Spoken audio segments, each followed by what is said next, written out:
Bismillah.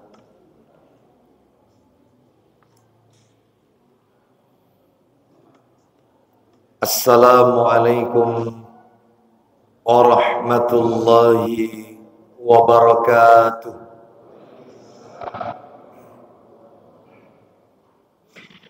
Alhamdulillah alladzi bi ni'matihi tatimmus shalihat. Wa ashhadu an la ilaha illallah wahdahu la syarika lah. Wa ashhadu anna Muhammadan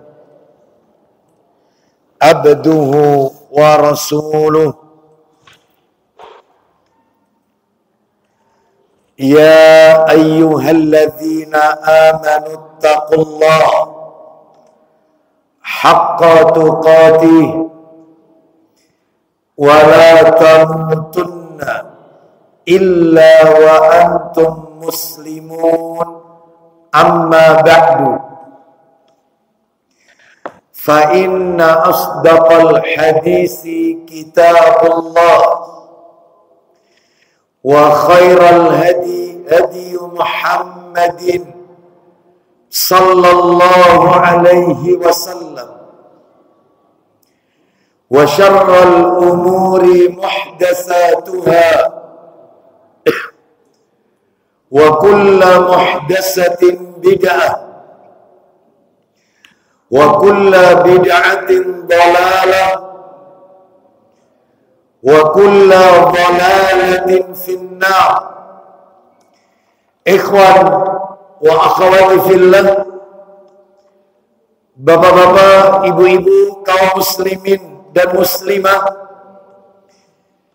jamaah salat maghrib Masjid Al-Hidayah yang semoga dimuliakan oleh Allah Subhanahu wa ta'ala. Puji dan syukur senantiasa kita panjatkan kepada Allah Tabaraka wa ta'ala atas segala karunia nikmat yang telah Allah berikan kepada kita. Salah satu dari sekian banyak kenikmatan-kenikmatan tersebut yang kita rasakan pada malam hari ini adalah Allah Subhanahu wa ta'ala memberikan kesempatan, kemudahan kepada kita untuk mengoptimalkan ibadah di bulan yang dimuliakan oleh Allah Subhanahu wa ta'ala ini, yaitu bulan Sya'ban.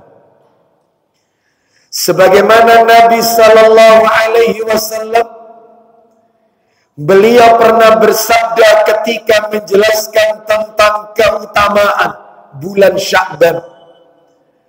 Kata Nabi, "Dzalika syahrun yaghfulun nasu anhu baina Rajab wa Ramadhan."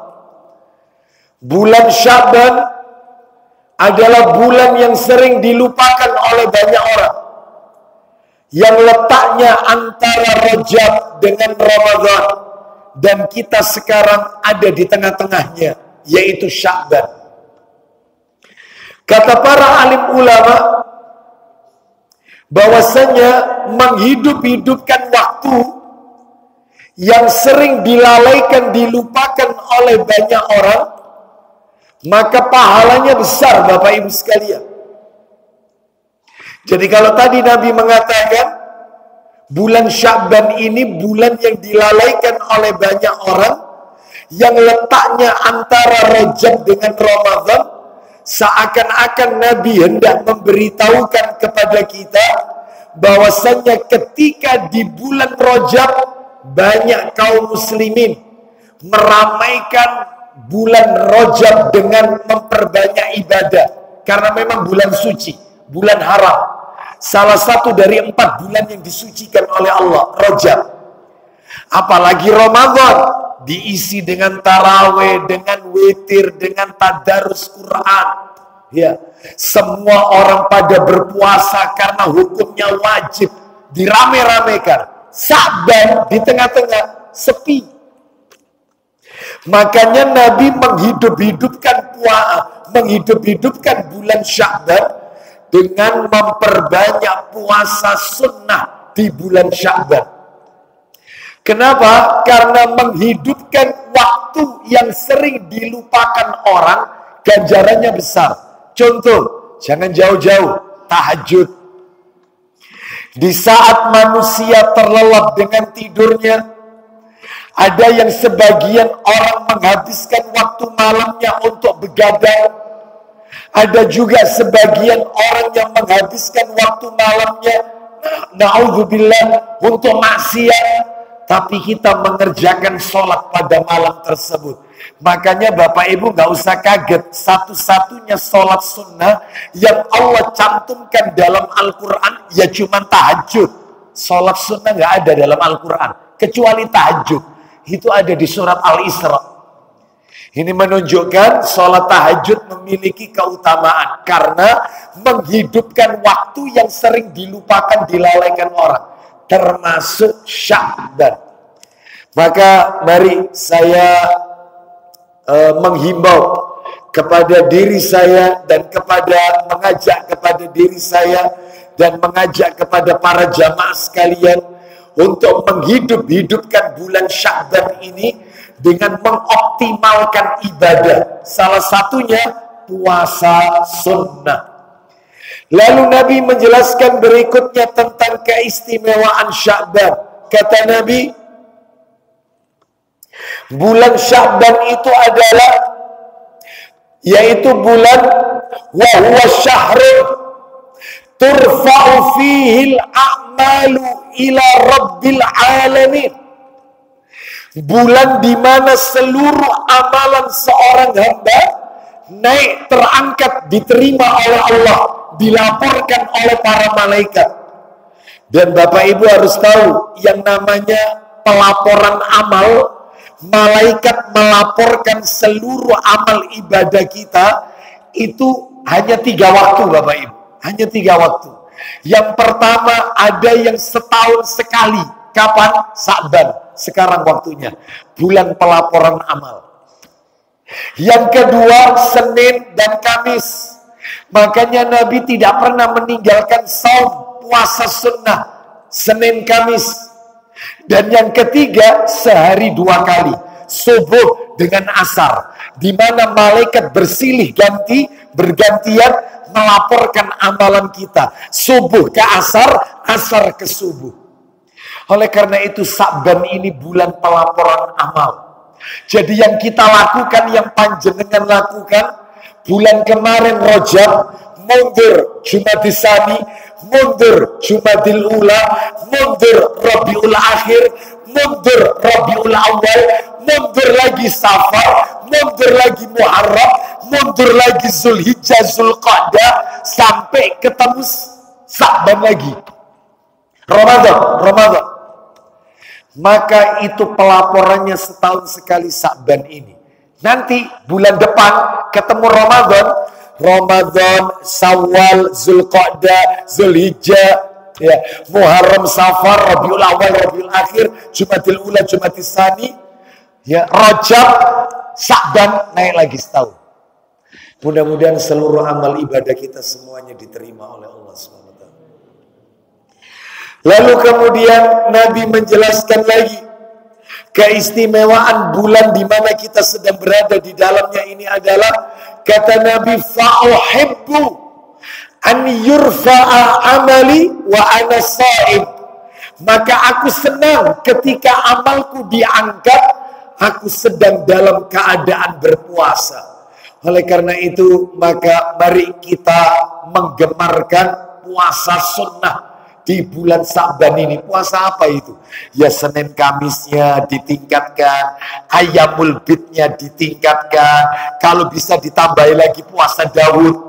Kalau mungkin kodok Ramadan belum kita lakukan karena kita punya hutang Ramadan tahun yang lalu, segera tunaikan mumpung belum ketemu, yaitu Ramadan. Oleh karena itu Bapak Ibu, katanya para alim ulama, orang yang membiasakan puasa sunnah di bulan Sya'ban itu sebagai bentuk latihan supaya dia tidak kaget ketika terjadi perubahan spontan yang terjadi di bulan Ramadan, supaya nggak kaget. Dan katanya ulama, orang kalau di bulan Sya'ban memperbanyak puasa sunnah, maka seperti ibadah sholat, ada qobliyah, ada ba'diyah. Contoh, anggap tempat tisu ini sholat duhur. Tempat tisu ini sholat duhur. Tempat tisu ini. Sebelum duhur qobliyah ada. Setelah duhur ba'diyah ada. Anggap tisu ini Ramadan. Sebelum Ramadan puasa sunnah di bulan Sa'ban. Setelah Ramadan 6 hari di bulan Syawal, sehingga sempurna Ramadannya. Ada qobliyah, ada ba'diyah. Mudah-mudahan semuanya dimudahkan oleh Allah Subhanahu wa taala. Baik, mudah-mudahan Ramadan tahun ini bukanlah Ramadan yang terakhir bagi kita. Mudah-mudahan kita dipertemukan dengan bulan Ramadan di tahun ini. Bapak Ibu sekalian, rahimani wa rahimakumullah, pada malam hari ini saya tidak akan melanjutkan materi kita ensiklopedi larangan, kitab yang ditulis karya besar Syekh Salim bin Id Al-Hilali hafizahullah ta'ala, kitab yang berjudul Al-Manahij Syar'iyyah fi Sahihis Sunnah An-Nabawiyah, yang sudah diterjemahkan dalam bahasa Indonesia, ensiklopedi larangan menurut Al-Quran dan Sunnah Nabi. Maka hari ini yang ingin kami sampaikan, karena bulan depan ini kita libur, ya, karena tentunya sudah masuk Ramadan, ya, pertemuan kita, ya betul ya, masuk Ramadan, betul ya, baik, insya Allah sudah masuk Ramadan kajian kita, sehingga nanti tentunya akan diisi dengan taraweh dan seterusnya. Nanti mungkin dipertemukan lagi setelahnya. Baik, hari ini saya akan menyampaikan materi secara tematik saja. Saya beri judul 10 tampilan manusia saat hari berbangkit. 10 tampilan manusia saat hari berbangkit. Bapak Ibu sekalian, rahimani wa rahimakumullah. Sebelum kami menyebutkan satu persatu apa saja tampilan-tampilan manusia saat bangkit dari kubur nanti pada hari kiamat, maka sebagai kata pengantar atau muqaddimah, saya akan sampaikan terlebih dahulu 4 hal sebagai kata pengantar. 4 hal. 1. Yang pertama, Bapak Ibu sekalian, ketika kita berbicara tentang hari berbangkit, itu artinya kita sedang berbicara tentang rukun iman yang nomor 5. Iman kepada hari akhir. Dan ketika kita berbicara tentang rukun iman yang kelima, maka wajib untuk kita imani. Karena menolak salah satu rukun iman berarti dia telah menolak rukun-rukun iman yang lainnya. Apalagi Bapak Ibu, kalau Bapak Ibu baca Al-Quran, lembaran demi lembaran, ayat demi ayat, itu yang namanya iman kepada Allah, rukun iman nomor 1, dan iman kepada hari kiamat, hari akhir, rukun iman nomor 5, itu ayatnya mesti gandengan. Gak pernah dipisah dalam Al-Quran. Gak pernah. Contoh ya, saya kasih salah satu aja. Sebenarnya ayatnya bertebaran dalam Al-Quran. Jadi mirip persis seperti ayat tentang sholat dan zakat. Gak pernah dipisah. Wa aqimus sholah wa atuz zakat. Gandengan. Ini juga begitu. Beriman kepada Allah dan beriman kepada hari akhir. Itu mesti gandengan. Contoh, Allah berfirman di surat Al-Baqarah. Suratnya surat yang kedua Al-Baqarah. Ayatnya Bapak Ibu ayat yang ke-177. Allah Ta'ala berfirman, kita dengarkan penggalan ayat aja ya. Jelas di sini, kebajikan itu bukanlah menghadapkan wajahmu ke arah timur dan barat. Akan tetapi kebajikan itu adalah kebajikan orang yang beriman kepada Allah dan hari akhir. Sehingga wajib untuk kita imani. Semua yang terjadi pada hari kiamat harus kita imani. Salah satunya hari berbangkit. Bapak Ibu sekalian. Jadi surga itu hari kiamat. Neraka rukun iman nomor 5. Bicara tentang azab kubur, nikmat kubur, itu rukun iman nomor 5 Bapak Ibu sekalian. Bicara tentang telaga Al-Kausar, bicara tentang syafaat, bicara tentang sirat, jembatan yang membentang di atas neraka, yang lebih halus daripada rambut, lebih tajam daripada mata pedang, itu juga rukun iman yang nomor 5. Bicara tentang syafaat, itu rukun iman nomor 5. Sami'na wa ata'na, jangan diingkari. Sekali diingkari, keluar dari Islam. Karena rukun iman ini. Baik, ini satu dulu. Kan saya janji ada 4. Nomor 2. Berbicara tentang hari berbangkit, itu artinya kita sedang berbicara tentang perkara gaib. Dan kalau kita beriman kepada yang gaib, apapun itu ya, karena bicara tentang hari berbangkit ini perkara gaib, surga gaib, neraka gaib, bidadari gaib, malaikat gaib, azab kubur, nikmat, semuanya gaib. Ketika kita mengimani yang gaib, sami'na wa ata'na, maka kita akan tercatat di sisi Allah orang yang bertakwa kepada Allah Subhanahu wa taala. Lu dalilnya di mana? Dalilnya dibaca oleh imam kita tadi, rakaat pertama, surat Al-Baqarah. Setelah Allah berfirman Alif Lam Mim, dzalikal kitabul la raiba fi hudal lil muttaqin. Kitab Al-Quran ini di dalamnya tidak ada keraguan sebagai petunjuk bagi orang-orang yang bertakwa. Siapa orang yang bertakwa? Ayat yang nomor 3 yang menjawab. Alladzina yu'minuna bil ghaibi. Mereka yang beriman kepada yang gaib. Iman yang gaib. Baik, ini nomor 2. Nomor 3. Ya, sebelum masuk materi inti. Nomor 3. Bahwasanya Bapak Ibu sekalian, sebagai bentuk konsekuensi kita ketika kita mengucapkan kalimat syahadat, terutama syahadat yang nomor 2 nih, wa asyhadu anna Muhammadar Rasulullah, yang disebut dengan syahadat Rasul, sebagai bentuk konsekuensi ucapan itu, aku bersaksi bahwasanya Nabi Muhammad utusan Allah. Itu kan syahadat kedua. Syahadat yang pertama kan syahadat tauhid. Asyhadu alla ilaha illallah. Aku bersaksi bahwasanya tidak ada ilah yang berhak diibadahi dengan benar kecuali Allah. Nah, yang nomor 2 ini, yang nomor 2. Maka konsekuensinya adalah tasdiquhu fima akhbara. Dia wajib membenarkan semua berita Nabi. Salah satunya berita Nabi tentang hari berbangkit. Sebab Bapak Ibu masih banyak di luar sana mereka yang tidak meyakini. Mereka katakan, Ustadz, mayit sudah dikubur Ustadz, jasadnya dimakan bakteri pengurai Ustadz, maka hancur, nggak mungkin bisa dibangkitkan. Apalagi mereka yang matinya yaitu dikremasi, dibakar jadi abu, abunya disiratkan di lautan. Mana mungkin Ustaz? Mustahil. Ustaz, mereka yang diterkam binatang buas tubuhnya, masuk ke dalam tubuhnya binatang, gak tersisa, mana mungkin bisa dibangkitkan?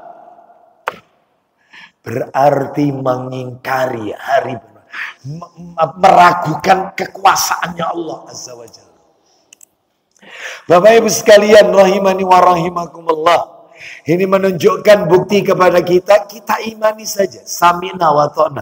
Entah dia mau dimakamkan, mau dibakar, dikremasi, hancur tubuhnya, dan seterusnya. Ya, bahkan jasadnya sudah tidak dikenali lagi, dan seterusnya. Maka tetap Allah akan membangkitkan mereka. Baik, sekarang yang terakhir, ini Bapak Ibu sekalian, nomor 4, saya akan tunjukkan dalil supaya kita tambah yakin kalau hari berbangkit itu pasti ada. Hari berbangkit pasti ada. Di mana dalilnya? Tak kasih 2. Yang pertama surat Yasin. Yang biasa Yasinan. Surat Yasin, nggak apa-apa kan? Ya, itu nggak apa-apa. Apa itu kan termasuk bagian dari Al-Quran. Yang tidak boleh itu kan membaca Yasin dalam ritual-ritual tertentu. Ya, kematian baca Yasin, nazak baca Yasin, nyekar ke kuburan baca Yasin. Nah, ini nggak ada petunjuk Nabi Sallallahu Alaihi Wasallam. Nah, kita lihat surat Yasin, surat 36, ayatnya 51 dan 52. Tanya, Ustaz, silakan. Sangkala pun ditiup dan seketika itu mereka bergerak cepat Terus menuju kepada Tuhan. Baik, mereka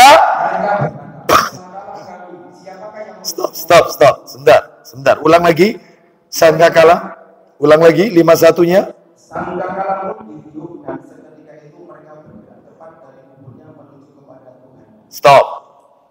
Jadi jelaskan, ketika ditiup sangkakala, maka seketika itu mereka keluar dari kuburnya. Ini teks redaksi lain ini. Keluar dari kuburnya dalam keadaan hidup menuju kepada Tuhannya. Terus apa kata si bukan mayit ini, lawang hidup dia. Ya. Hidup ini dibangkitkan. Apa kata mereka ketika bangkit? Silakan. Mereka berkata, siapakah yang membangkitkan kami? Stop. Berarti ada hari berbangkit. Mereka berkata, siapa yang sudah membangkitkan kami ini? Lanjut. Siapakah yang membangkitkan kami dari tempat tidur kami atau kubur? Terus. Lalu dikatakan kepada mereka, inilah yang dijadikan Allah yang Maha Pengasih dan benarlah para rasul. Nah, seperti itu. Saya tambahi satu lagi. Supaya kita tambah yakin kalau hari berbangkit itu ada. Apa itu? Surat nomor 58. Al-Mujadilah. Surat 58. Kita dengarkan surat 58. Ayatnya ayat 6. Bapak Ibu sekalian. Pada hari itu Allah membangkitkan mereka semua. Duh, dibangkitkan. Lanjut. Lalu dia memberitakan kepada mereka apa yang telah mereka kerjakan. Terus. Allah menghibur semua amal, meskipun mereka telah melupakan. Manusia lupa kalau pernah melakukan perbuatan tersebut. Tetapi Allah tidak mungkin lupa. Lanjut. Allah Maha menyaksikan segala sesuatu. Allah saksikan segala sesuatu. Sekarang masuk materi inti. 10 tampilan manusia saat hari berbangkit.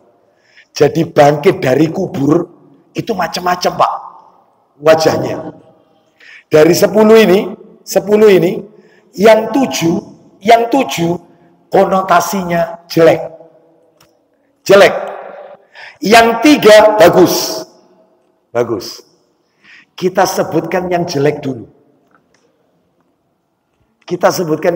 Yang horor dulu aja.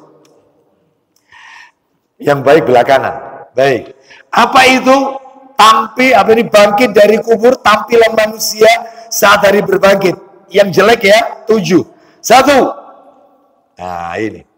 Ketika dia bangkit dari kubur, keluar dari kuburnya, dibangkitkan oleh Allah, dalam keadaan tuli dan buta.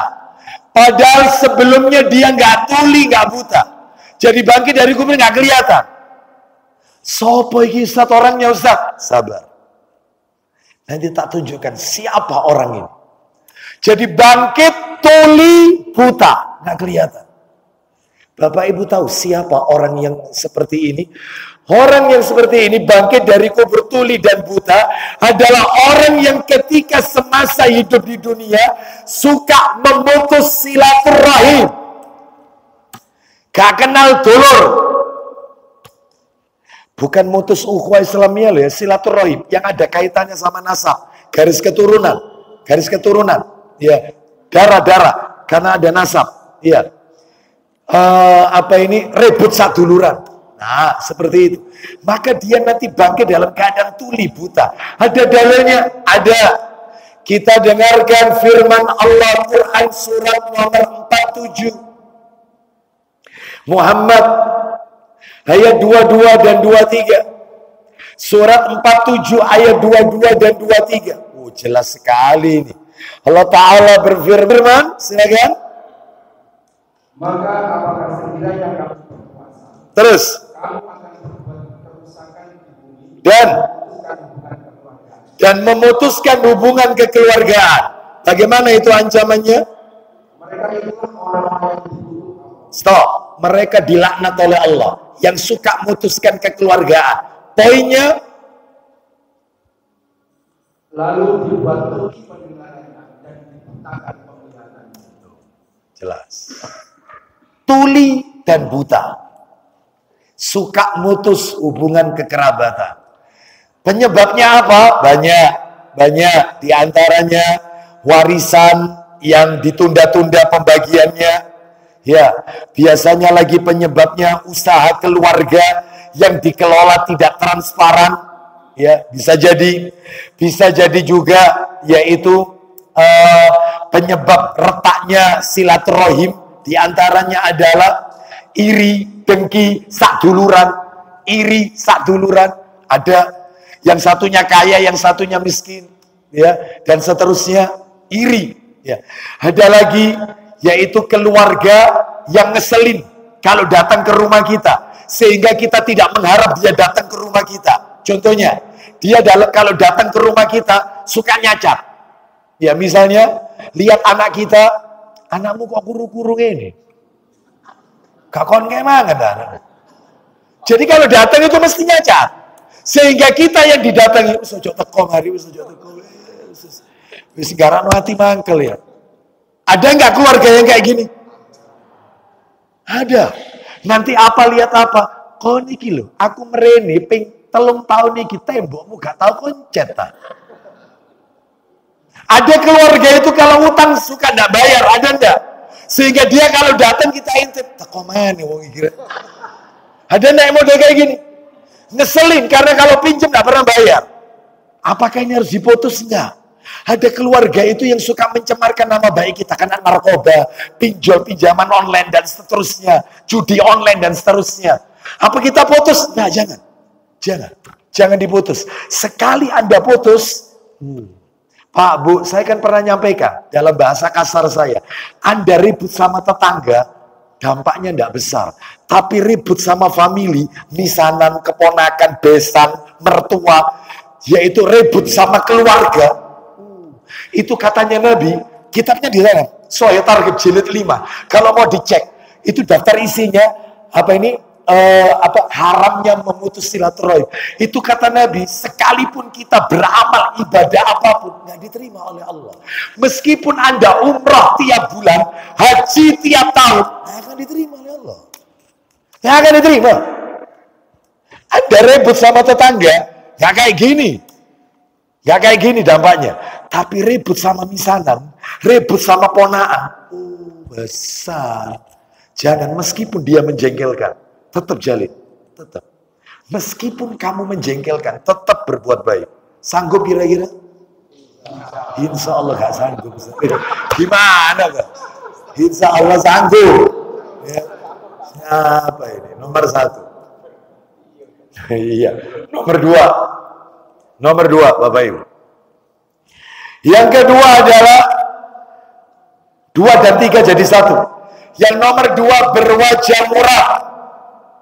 Berwajah muram, jadi bangkit dari kubur itu wajahnya muram, ditutupi dengan debu, tertutup dengan debu, Bapak Ibu sekalian. Ya. Terus kemudian yang ketiga ini yang lebih parah, berubah menjadi serigala anjing hutan. Jadi bangkit dari kubur itu nanti di hari kiamat, dia menjadi serigala anjing hutan. Baik. Loh, siapa mereka ini Ustaz? Siapa mereka ini? Baik, kita dengarkan ini Bapak Ibu sekalian, rahimani wa rahimakumullah. Dalilnya, ini karena nomornya nomor asli, saya tunjukkan, nanti dibantu aja.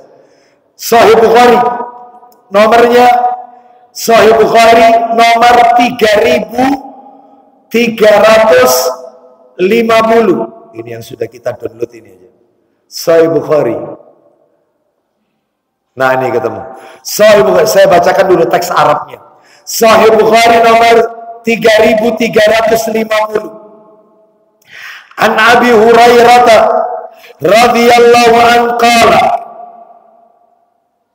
Anin Nabi sallallahu alaihi wasallam qala Yalqa Ibrahim abahu Azar yaumal qiyamah wa ala wajhi Azar qataratun wa ghabaratun fayaqulu lahu Ibrahim alam aqul laka la tahsini fayaqulu abuhu falyawma la ahsika fayaqulu Ibrahim ya Rabbi innaka wa'adtani an la tukhziyani yawma yub'atsun fa ayyu hisin aghza min abil abad fayaqulu Allah ta'ala inni haramtul jannata 'alal kafirin thumma yuqalu ya Ibrahim ma tahta rijlaika fayanzuru fa idza huwa bidhighin multatikh fayukhadhu biqawa'imihi fayulqa fin-nar waliyadu billah. Cerita tentang Nabi Ibrahim ketemu sama bapaknya Azar di hari kiamat. Ketemu ini, anak ketemu bapak di hari kiamat, ini kejadiannya. Bagaimana itu? Silakan dibaca dari Abu Hurairah. Silakan, maaf. Silakan baca dari Abu Hurairah. Silakan. Ya. Dari Abu Hurairah radhiyallahu anhu. Ya. Nabi sallallahu alaihi wasallam bersabda. Ya. Nabi Ibrahim alaihissalam bertemu dengan ayahnya Azar pada hari kiamat. Stop. Sebenarnya namanya bapaknya Nabi Ibrahim itu bukan Azar, Bapak Ibu. Bukan. Nama aslinya itu Tarikh. Tarikh. Ibrahim bin Tarikh, bukan Ibrahim bin Azar. Terus Azar itu siapa? Azar itu nama patung yang dibuat oleh bapaknya. Karena bapaknya Nabi Ibrahim ini produsen berhala. Buat patung. Produsen. Lah patung yang dibuat gede itu Azar. Lah beliau terkenal dengan nama julukan patung itu.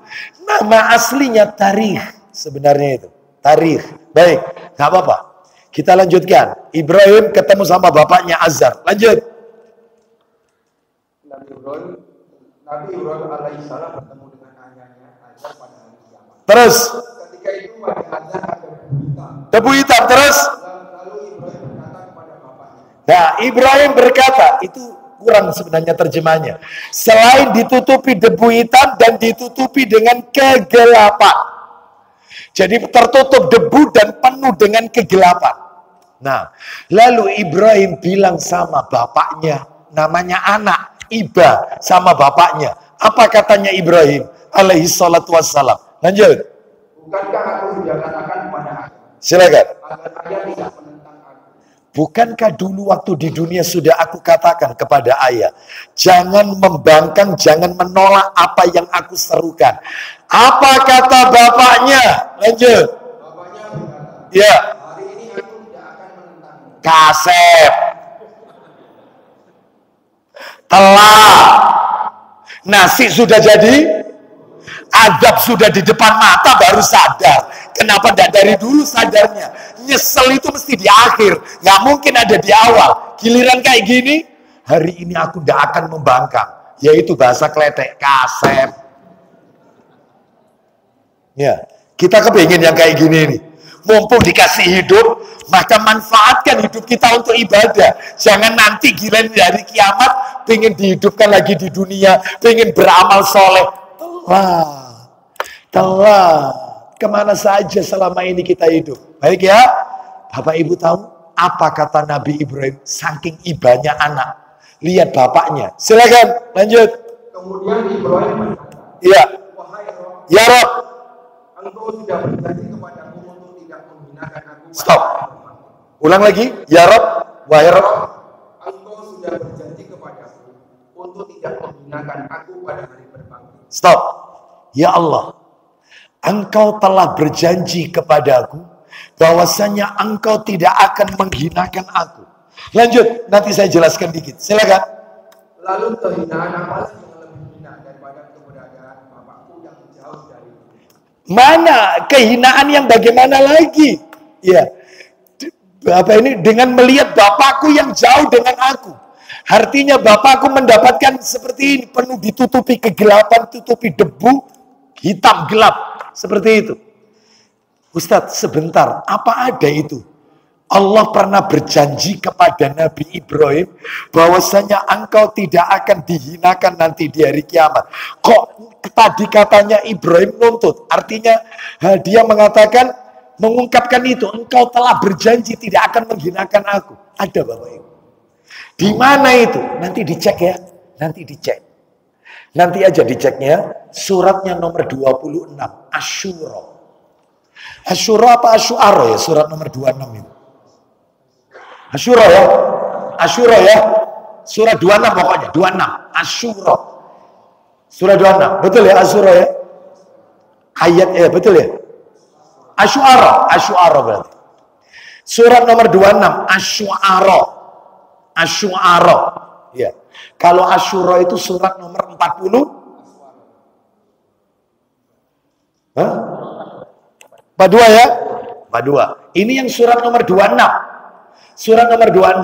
Ayatnya mulai 83 sampai 89.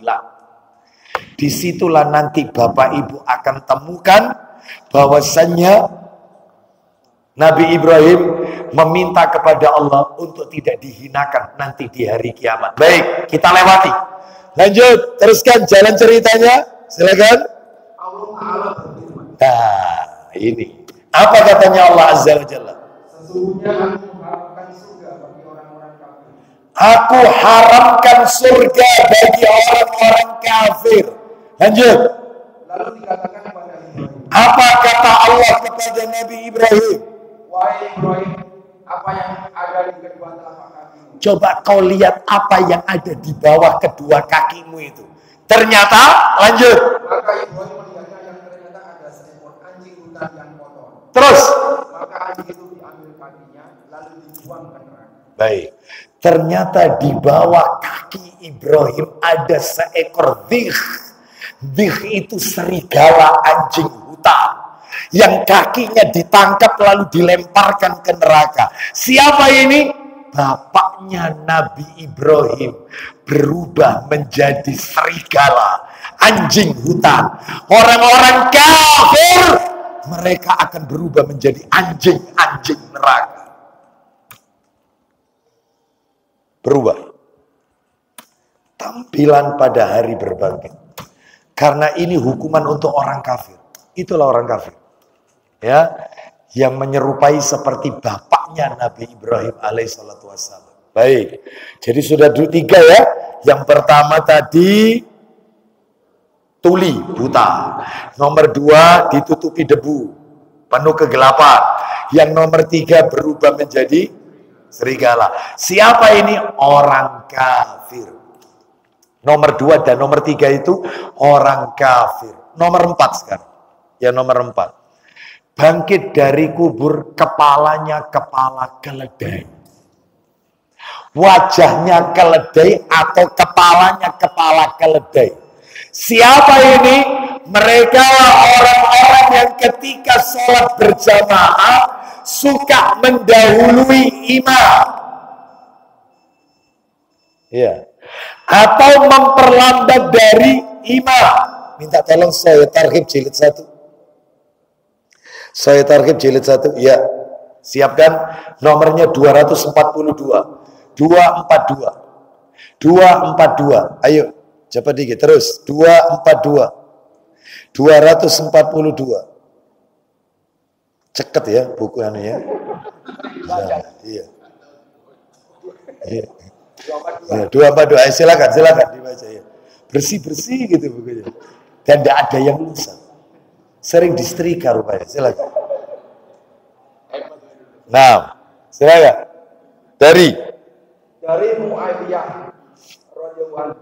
Dia berkata, ya. aku mendengar Rasulullah Sallallahu alaihi wasallam. bersabda. Isinya baca, ayo. Orang muhajir adalah orang-orang yang Sebentar. Nomor berapa itu? Oh, sebentar. Bukan 242. 521 maksud saya. 521. 521. Saya ralat. Ya, 521. Soal targhib. Ya itu betul. Jilid 1 tetap. 521. Ayo dibaca. Ya, silakan. Dari Abu Hurairah radhiyallahu anhu. Iya. Bahwa Nabi sallallahu alaihi wasallam bersabda. Isi sabdanya, tidakkah salah seorang dari kalian takut jika dia mengangkat kepalanya sebelum imam lanjut. Kalau Allah merubah kepalanya menjadi kepala keledai atau menjadikan wajahnya wajah keledai. Ada enggak di masyarakat kita ketika sholat berjamaah, imam belum berpindah, dia sudah pengen mau berpindah. Contoh, imam membaca surat. Baca surat ini, saya sering jumpai kayak gini. Misalnya suratnya surat Al-Ikhlas ini misalnya nih ya. Qul huwallahu ahad, Allahus samad, lam yalid wa lam yulad wa lam yakul lahu kufuwan ahad. Imam belum Allahu Akbar, makmum yang di belakang sudah melepas tangannya, siap-siap mau ruku. Nggak boleh yang kayak gini. Sering nggak kayak gini? Ada lagi yang memperlambat. Imamnya bangkit tahiyat, sedangkan dia masih sujud lama. Ada enggak? Giliran imam mau salam, dia langsung tahiyat. Ada yang model kayak gini? Jadi dia memperlama sujud terakhirnya. Padahal imam sudah tahiyat. Ini ancamannya kepala keledai. Bangkit dari kubur. Maka Bapak Ibu sekalian, kita ikuti imam. Ya, kita ikuti imam. Kalau imam mengucapkan Allahu Akbar, maka kita Allahu Akbar. Sebab pada imam itu dia mendahulukan gerakan sebelum lisan. Contoh, Sami Allahu liman hamida, Rabbana walakal hamdu. Lalu kemudian imam ini sujud tanpa menyebut Allahu Akbar. Jadi dia sujud dulu, sudah sujud sempurna, sujud, baru dia ketika sujud Allahu Akbar. Ada enggak imam yang kayak gini? Lah banyak makmum itu enggak sabaran lihat imamnya. Loh. Kok kan ngomong langsung ikut sujud, padahal imamnya belum Allahu Akbar. Nunggu dulu Bapak Ibu. Ya, hati-hati. Ya, hati-hati. Jadi boleh seperti itu. Contoh, kan Nabi pernah mengajarkan, boleh yang kayak gitu. Contoh, takbiratul ihram. Boleh seperti ini bersamaan. Lisan sama tangan bersamaan. Allahu Akbar bareng. Boleh. Ada lagi, tangan dulu baru lisan. Allahu Akbar. Telat lisannya. Nggak apa-apa. Sahih itu. Contoh lagi, lisan baru tangan. Allahu Akbar. Telah. Nggak apa-apa. Kita harus ikuti imam, komandonya. Ya, baik. Kita lanjutkan. Sekarang ini sudah adzan Isya ya. Baik, kita dengarkan kumandang adzan Isya lebih dahulu. Setelah itu kita lanjutkan yang masih tersisa. Wassallallahu ala nabiyyina wa ala alihi washabihi wasallam. Ini apa ini? Jahe. Oh, jahe. Iya. Iya. Saya minum ini aja ya.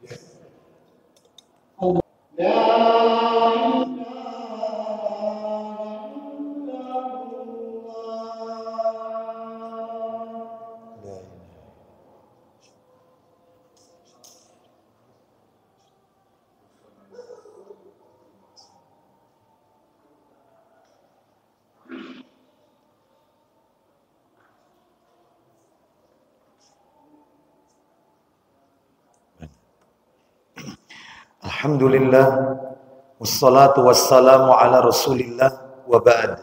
Kita lanjutkan Bapak Ibu sekalian. Sekarang orang yang kelima. Orang yang kelima bangkit dari kubur. Tampilan yang kelima adalah wajahnya tanpa daging, tengkorak. Bangkit dari kubur, wajahnya tanpa daging alias tengkorak. Mana dalilnya? Silakan dibuka Sahih Targhib wa Tarhib jilid 2. Jilid 2. Nomornya 791. 791. Untuk siapa ini? Mereka yang wajahnya tanpa daging alias tengkorak. Mereka yang suka meminta-minta, ngemis. Nggak boleh. Kita dengarkan, ayo dibaca, ya akhi, silakan. Dari Ibnu Umar radhiyallahu anhu bahwa Nabi Muhammad sallallahu alaihi wasallam bersabda. Perhatikan, la tazalul mas'alatu bi ahadikum hatta yalqa Allah ta'ala wa laysa fi wajhihi muz'atu lahmin. Silakan. Meminta-minta senantiasa dilakukan oleh salah seorang dari kalian sehingga dia bertemu Allah Ta'ala. Sementara di wajahnya tidak terdapat sepotong daging pun. Nah, tengkorak, minta-minta. Bapak Ibu, ketika saya mengatakan meminta-minta, jangan Bapak Ibu kemudian berpikiran itu bagi mereka yang ada di traffic light, mereka para pengemis, ya dan seterusnya. Bukan hanya itu. Ya, ada sebagian di antara kita juga terkena ini. Contohnya suka minta ditraktir, ngemis ini. Ya, seperti itu. Pulang dari umroh, tetangganya begitu kelihatan, mulai umroh, tidak oleh-oleh, ngemis, minta itu, nggak boleh, nggak boleh. Kita ini harus punya izzah, jangan sampai merendahkan diri minta. Nah terus kalau kayak gitu aja nggak boleh, terus gimana? Minta-minta pembangunan masjid di jalanan sampai ganggu, maka itu juga nggak boleh. Nah terus gimana kalau begitu Ustaz? Yaitu untuk pembangunan masjid sebaiknya dengan cara yang baik. Misalnya, yaitu dengan misalnya dalam hal ini adalah kita menuju ke muksinin, orang-orang kaya yang kita tahu mereka memiliki kelebihan harta, tidak minta-minta di jalan. Kita datang ke rumahnya, kita sodorkan proposal. Itu tidak semua orang. Ya. Gimana kalau misalnya donasi itu di grup WA Ustaz? Kita share di grup. Nah di situ ya ada orang kaya, ada yang tidak kaya, macam-macam. Itu bagaimana? Ya nggak apa-apa seperti ini. Tetapi yang afdol itu, yang utama itu adalah, yang utama itu kita datangi mereka yang memiliki kelebihan harta terus kita sampaikan. Seperti itu. Wallahu a'lam bishawab. Jangan kemudian mengganggu di jalanan atau meminta-minta di jalanan. Maka ini bisa merusak kehormatan kaum muslimin. Kita lanjutkan. Jadi ngemis ini nggak boleh. Contohnya lagi, misalnya undangannya hari Senin. Orang itu mengadakan undangan hari Senin. Sebagian ada yang puasa Senin Kamis.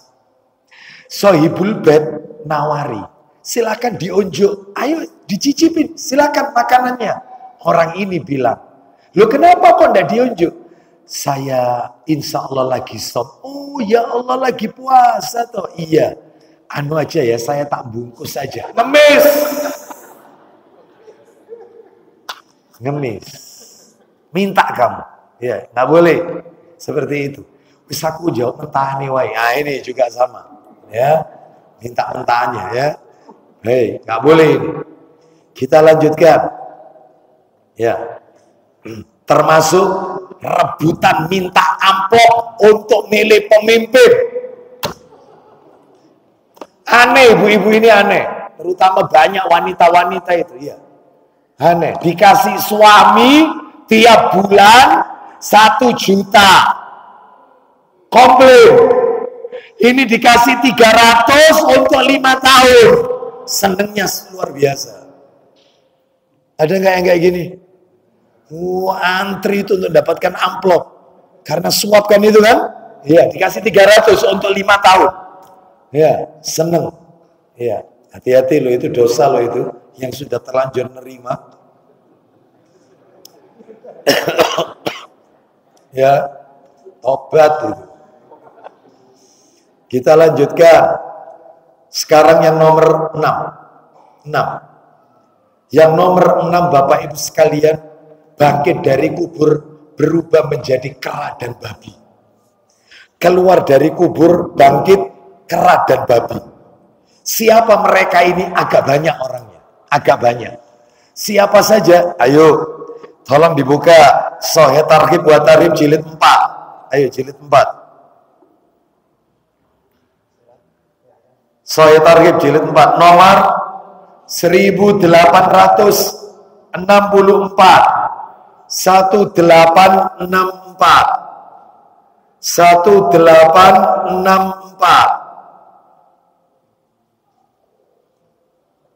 Ayo. Cekat ya.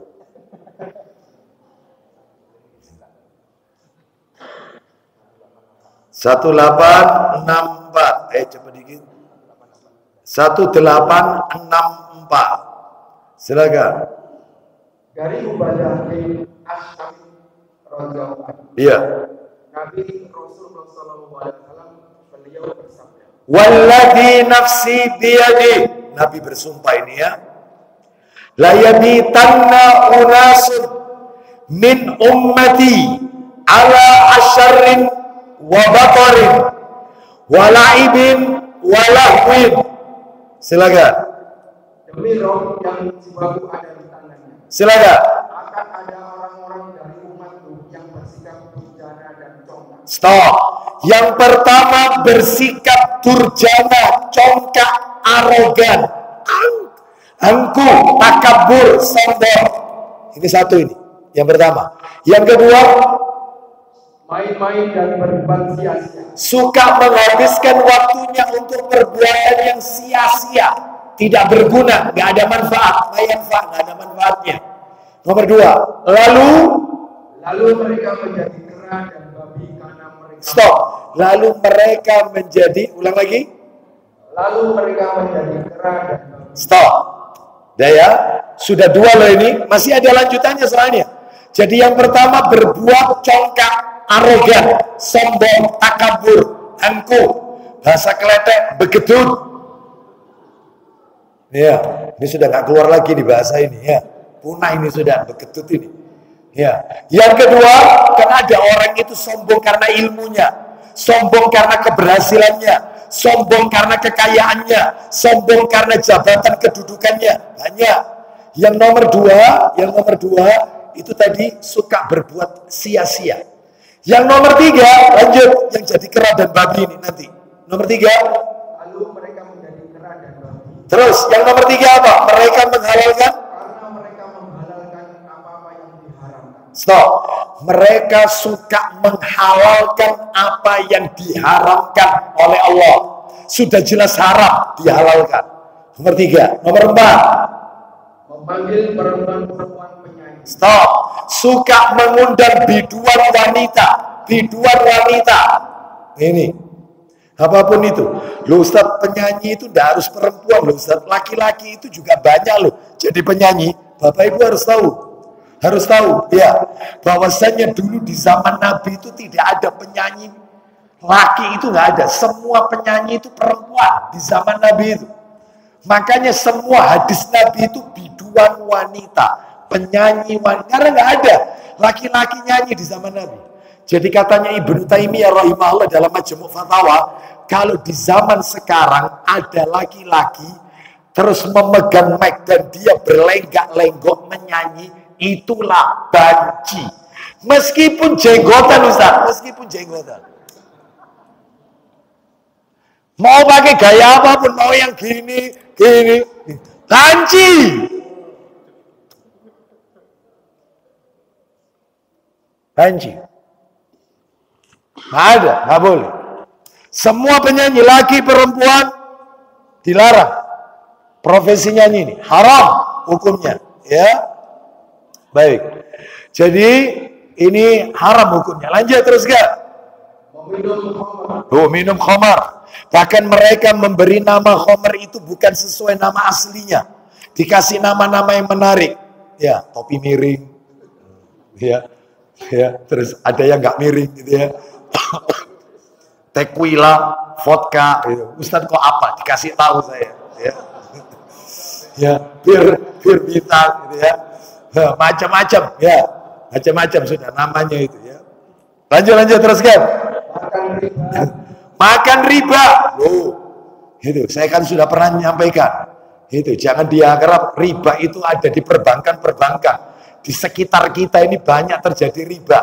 Saya pernah ngasih contoh, sadar tidak sadar itu riba. Contoh, saya pedagang, Mas Khairul juga pedagang. Saya pedagang A, Mas Khairul pedagang B. Datang pembeli Pak Budi, misalnya nih ya. Pak Aslam, ini berapa harganya? Ini harganya 70.000, tidak bisa kurang. Saya tidak ambil untung ini. Untung saya cuma sedikit. Mau silakan, tidak mau ya mungkin bisa cari yang lainnya. Seperti itu. Ya sudah kalau gitu deal. Dikasihlah saya uang 100. Harganya 70.000. Mestinya kembali berapa? 30.000. Saya baru buka. Pak, saya itu tidak ada uang kecil, Pak. Tidak ada uang pas, Pak. Tidak ada ya Pak Abu Aslam. Oh iya, saya bilang sama Mas Khairul. Mas, sampai aku urut duit Mas. Katanya Mas Khairul, saya tidak punya uang, baru buka Ya apa? Aku mau duit 30. Nah, wes ada kebetulan. Mana tak pakai dulu uang 30 ini, yang 100 ini sampean pegang dulu, yang 30 ini tak bawanya, tak kasihkan orang ini. Ini Pak Budia kembaliannya ya, selesai. Tinggal saya sama beliau nanti. Ini riba. Saya sama Mas Khairul ini riba. Karena yaitu tukar menukar tidak di satu tempat tertunda. Kecuali begini. Saya bilang sama Mas Khairul ini uang 100. Ada 10 ribuan 10. Oke. 20 ribuan 5 lembar. Oke. 50 ribuan 2 lembar. Thayyib. Enggak apa-apa, langsung tunai. Lah ini tidak ditunda, tidak selesai. Maka ini termasuk riba nasi'ah. Sadar, tidak sadar. Banyak tidak pedagang-pedagang itu yang melakukan kayak gini. Aku nyalang di gawe nyusui uang ini. Ini dis. Sampai bawa uang ini, ya nggak boleh itu. Harus dituntaskan dulu ini uang ini. Dikelirkan dulu ini ke anunya, tukar menukarnya. Jangan ditunda. Sedangkan dosa paling kecil riba itu berzina dengan ibu kandung. Silakan Bapak Ibu bisa lihat di YouTube kajiannya Ustadz Dr. Erwandi dan Ustadz Aminur Bait hafizahullah ta'ala terkait masalah yang tadi saya sebutkan. Tukar menukar kayak gini ini riba. Nggak boleh. Itu saya sendiri dengar di YouTube itu ya kaget. Astagfirullah. Ya banyak yang kayak gini. Ya warung-warung atau apa. Saya nyelang duit di saya aku. Ini uangnya sampean bawa. Wih, riba gitu. Banyak. Makanya pedagang itu harus tahu ilmu. Kalau tidak tahu ilmu, terjebak perkara riba. Baik, kita lanjutkan. Terus, apa lagi? Dan mereka pakai kain sutra, laki-laki haram. Ya, sarungnya sarung sutra. Terus kemudian gamisnya apapun sutra nggak boleh. Kalau wanita boleh pakai baju sutra, wanita. Laki-laki yang nggak boleh. Jadi itu berubah jadi kera dan babi. Terakhir penutup. Saya sebutkan 7 aja ya yang jelek-jelek. Nah terus yang baik insya Allah lain kesempatan. Atau nanti tak ringkas saja. Tak ringkas. Yang ke-7, bangkit dari kubur, keluar dari kubur, berbadan miring. Miring sebelah. Kenapa? Karena ketika di dunia poligami tapi tidak adil. Ini katanya ibu-ibu ini rungokno. Ya. Salah Pak. Ya, ibu-ibu kalau ngomong seperti itu rungokno, salah memahami. Ya, yang namanya cinta tidak dituntut adil. Adil itu dalam nafkah. Ya, sama waktu kunjung itu adil. Seperti itu.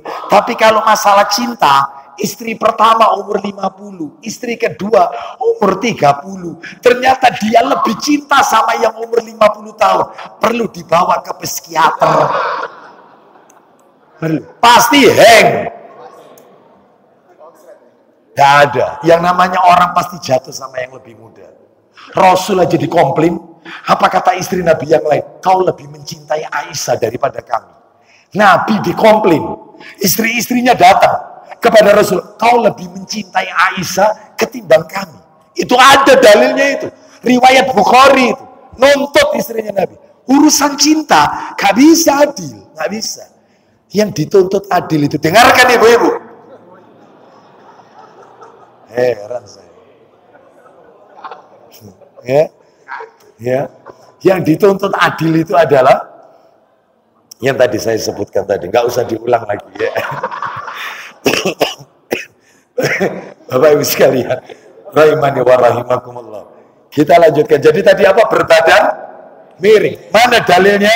Dalilnya sama Sahih Targhib jilid 4. Jangan dikembali, sudah diringkes.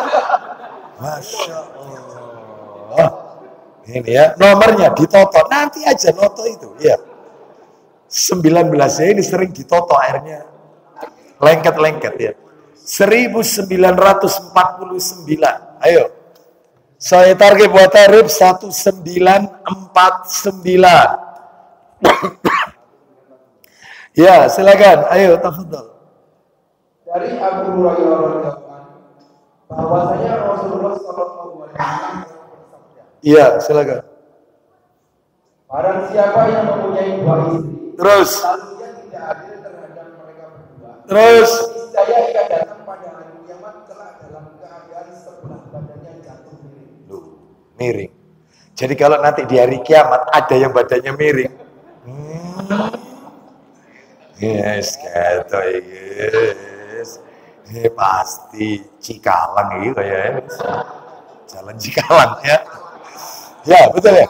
Cakalang, Cikalang ya. Cakalang ya, gitu ya. Kita lanjut Jamal Hidayah. Nah, sekarang yang 3 yang baik-baik, bangkit dari kubur tapi baik. Saya ringkas saja, yang nomor 1 berleher panjang. Siapa? Muadzin. Muadzin itu nanti lehernya paling panjang. Maksudnya katanya para ulama, pahalanya paling banyak. Bagaimana tidak Bapak Ibu? Dia itu dosanya diampuni sejauh jangkauan suaranya. Dan dia mendapatkan pahala sejumlah orang yang sholat di masjid itu. Jadi kalau dia adzan, yang sholat 100 orang, dia dapat pahala 100 orang itu. Saya tidak bisa bayangkan muadzinnya Masjidil Haram. Itu begitu ngangkat suara Allahu Akbar, itu jutaan manusia yang datang. Maka dia dapat pahala sekian banyak itu. Ya, muadzin. Nomor 1. Nomor 2, yang baik-baik ini ya.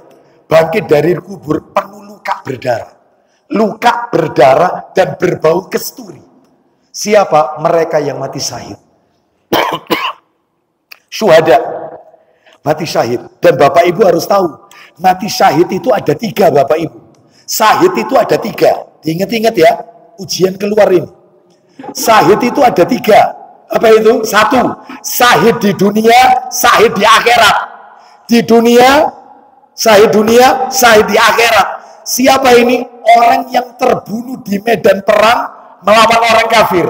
Menegakkan kalimat tauhid la ilaha illallah. Itu di dunia syahid, di akhirat syahid. Makanya ketika wafat tidak dimandikan, tidak dikafani, langsung dikubur, bahkan boleh tidak disolati. Itu syahid dunia, syahid di akhir. Yaitu yang dimaksud tadi itu, bangkit dari kubur penuh luka berdarah, berbau kesturi. Yang kedua ada syahid itu syahid akhirat, tapi di dunia tidak. Syahid akhirat, dunia enggak. Contohnya, mereka yang matinya mati syahid, tapi bukan perang. Siapa ini? Banyak, 14 orang. Siapa? Mati terkena penyakit taun, mati terbakar, mati tenggelam. Itu syahid. Jangan kemudian tidak bisa renang. Bismillahirrahmanirrahim. Ya Allah, saya niat mati syahid. Itu bunuh diri namanya. Ya, mati tenggelam, mati tertimpa reruntuhan bangunan, mati terkena penyakit kanker, mati terkena TBC. Kata Nabi, matinya seorang wanita saat nifas.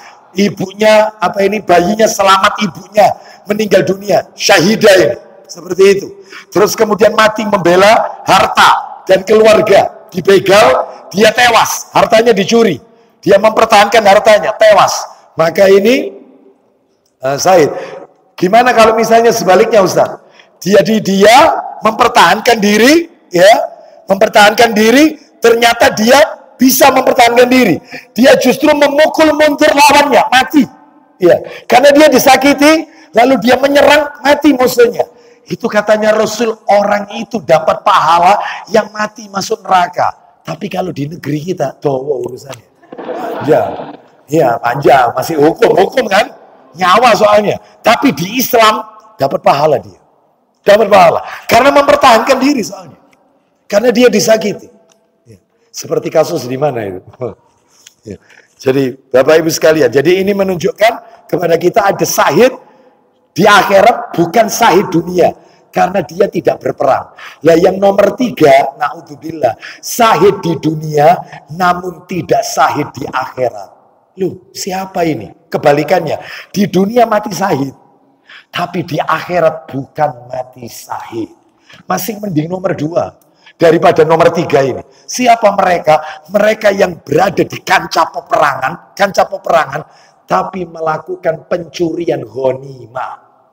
Mencuri harta rampasan perang, setelah nyuri mati. Makanya matinya termasuk syahid di dunia. Tapi di akhirat Allah tidak memandang dia syahid, maka dia masuk neraka karena mencuri harta rampasan perang. Nah itu ya. Wallahu a'lam bishawab. Dan yang terakhir, yang baik ini adalah yaitu wafat saat haji atau umroh. Jadi nanti mereka ini yang masih pakai baju ikhram, wafat, itu kan tidak boleh dikafani. Jadi tetap pakai baju ikhramnya itu dikubur. Jadi kepalanya tetap terbuka, dikubur kepala terbuka. Nanti bangkit dari kubur, dia mengucapkan talbiyah. Labbaik Allahumma labbaik, bangkit dari kubur ini. Labbaik Allahumma labbaik, labbaik la syarika laka labbaik, innal hamda. Ini bangkit dari kubur. Ya. Itulah mereka-mereka para jamaah haji umroh yang meninggal di tanah haram dalam keadaan masih memakai pakaian ikhram. Demikian yang bisa kami sampaikan. Semoga menjadi tambahan ilmu yang bermanfaat. Saya tidak buka tanya jawab karena saya ada janjian dengan dokter malam hari ini ya untuk periksa ya. Kami cukupkan sampai di sini aja. Mudah-mudahan Allah meridhoi amal ibadah kita. Semoga kita dipertemukan kembali pada kesempatan-kesempatan yang akan datang. Insya Allah. Kita tutup. Sebelum saya tutup, saya mohon maaf apabila saya selama mengajar di Masjid Al-Hidayah ada hal-hal yang tidak berkenan. Mumpung belum masuk Ramadan. Ya. Demikian kita tutup. Subhanakallahumma wa bihamdika asyhadu an la ilaha illa anta astaghfiruka wa atubu ilaik. Sallallahu alaihi wa alihi wasallam. Akhiru da'wana alhamdulillahirabbil alamin. Assalamualaikum warahmatullahi wabarakatuh.